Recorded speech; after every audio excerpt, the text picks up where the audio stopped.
प्रत्याशी राहुल सिंह लोधी की बहन भी उनके चुनाव प्रचार में उतर गई हैं। राहुल की बड़ी बहन रितु लोधी ने बंसल न्यूज की खास बातचीत में उनसे जुड़ी कई बातें शेयर करी। उन्होंने कांग्रेस के आरोपों का भी जवाब दिया। बीजेपी प्रत्याशी की दोनों बहनों से खास बातचीत की हमारे विशेष संवाददाता जुगल किशोर शर्मा ने। कांग्रेस प्रत्याशी अजय टंडन के घर में उनकी बेटियां चुनाव प्रचार में अहम जिम्मेदारी निभा रही हैं, तो राहुल जो बीजेपी के उम्मीदवार हैं उनके जो दोनों बहनें हैं वो अहम जिम्मेदारी निभा रही हैं इस पूरे चुनाव में। हम बात करते हैं सबसे पहले रचना जी से बात करते हैं, रितु जी से बात करते हैं, उसके बाद रचना जी से बात करते हैं। दोनों दिन भर प्रचार में जुटे रहते हैं, घर घर जाकर अब वोटों की अपील करते हैं और इसके अलावा मैनेजमेंट भी संभालते हैं पूरी तरीके से। जी, सबसे पहले आप बताइए किस तरीके से चुनाव प्रचार में आप अपनी अहम भूमिका निभा रही हैं? निकलते हैं भैया सुबह, और सुबह से शाम तक जनसंपर्क में लगे रहते हैं। क्योंकि भाई हमारे अकेले हैं तो हम दोनों ही उनके लेफ़्ट और राइट हैंड हैं। और लोग ये कहते हैं भाई बहुत अच्छे हैं, मतलब बहुत कर्म प्रधान है वो, लेकिन लोगों को कंप्लेंट्स हैं इस बात की कि मुस्कुराते नहीं हैं, बात नहीं करते हैं। मतलब जब वो बहुत छोटा था तो वो क्राइस्ट चर्च में चला गया था। पापा ने मेरे 3.5 साल की उम्र में उसको बोर्डिंग भेज दिया था, क्योंकि हिंडोरिया का उतना माहौल नहीं था, तो वो वहाँ गया। तो वो 1st to 12th वहाँ क्राइस्ट चर्च पढ़ा, फिर उसके बाद दिल्ली गया। उसका यहाँ पर आना मतलब एक ऐसा टाइम था जब वो वापस आया, जब उसके फादर की डेथ हो गई। जब वो 2nd ईयर में था तो उसके फादर की डेथ हो गई, मतलब भाई की, मतलब मेरे पिता की डेथ हो गई। तो मेरा भाई वापस आ गया। मेरी बहन की शादी नहीं हुई थी, मेरी छोटी बहन की, और मेरे पापा असमय गए। मतलब मेरी शादी के ठीक 4 महीने बाद मेरे फादर की डेथ हो गई और भाई मेरा 2nd ईयर में वापस आ गया। रचना की शादी नहीं हुई थी तो उसके ऊपर एक बहुत बड़ी जिम्मेदारी आ गई। मेन बात यह है कि लोग कहते हैं कि बहुत रिजर्व है, बहुत घमंडी है, बात नहीं करता है और मुस्कुराता नहीं है, लेकिन उसके पीछे बहुत बड़ा रीज़न है। ये मैं जानती हूँ, मेरी बहन, मेरा परिवार जानता है।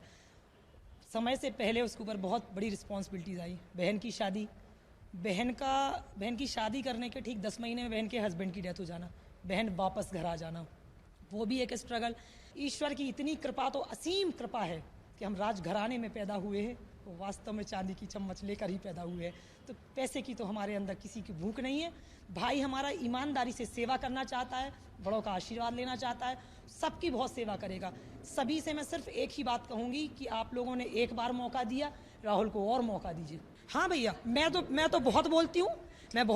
लोग बोलते हैं कि दीदी को बुलाओ दीदी। हाँ, मैं बोलती हूँ, क्योंकि मैंने चीज़ें देखी। मैंने अपने भाई, मेरा भाई कहने के लिए मेरा भाई है, लेकिन वो मेरा बेटा है।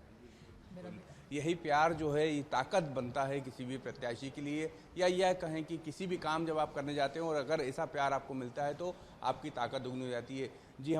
जी, किस तरह से आप प्रचार में भूमिका निभाती हैं? और जैसा दीदी बता रही थी कि मुस्कुराहट थोड़ी कम है, राहुल थोड़े रिजर्व नेचर के हैं, लेकिन आप लोगों से बातचीत करने में वो कमी शायद जनता जो सोचती है वो पूरी हो जाती होगी कम, क्योंकि भाई के हिस्से का हम ही मुस्कुरा लेते हैं और बहुत ज़्यादा बोलती हूँ। और वैसे मेरी दीदी ने सारी बातें कर दी हैं, तो मैं तो कुछ बोलूँ नहीं तो भी चल जाएगा।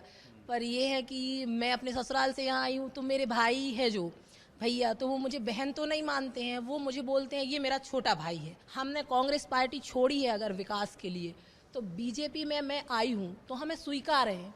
क्या रहता है, जैसे एक लड़की शादी करके आती है तो वो अपना परिवार छोड़ के आती है, तो कोई वहाँ पे कांटेक्ट तो ख़त्म नहीं कर देती, वहाँ फ़ोन करेगी, माँ बाप से बात करेगी, मिलने जाएगी, सब चीज़ें। तो वैसे ही हम ये चाहते हैं कि बीजेपी परिवार हमें स्वीकारे कि भाई आज हम वो परिवार छोड़ के आए हैं तो ये परिवार हमारे लिए स्वीकार है, और हमें मतलब वही मान सम्मान सारी चीज़ें हम उस परिवार को भी साथ में लेके चलेंगे और इस परिवार को भी साथ में ले। और ये दोनों ही तरफ है। हमने टंडन परिवार को देखा तो उनकी बेटियां चुनाव मैदान में लगी हुई हैं। अगर हमने राहुल के परिवार को देखा तो उनकी दोनों बहनें जो उनको बेहद प्यार करती हैं वो चुनावी मैदान में है। अब जनता के हाथ में है कि आखिर वो किसको दमोह का विधायक बनाती है। कैमरा विजय सचकर के साथ जुगल किशोर शर्मा, बंसल न्यूज़, दमोह।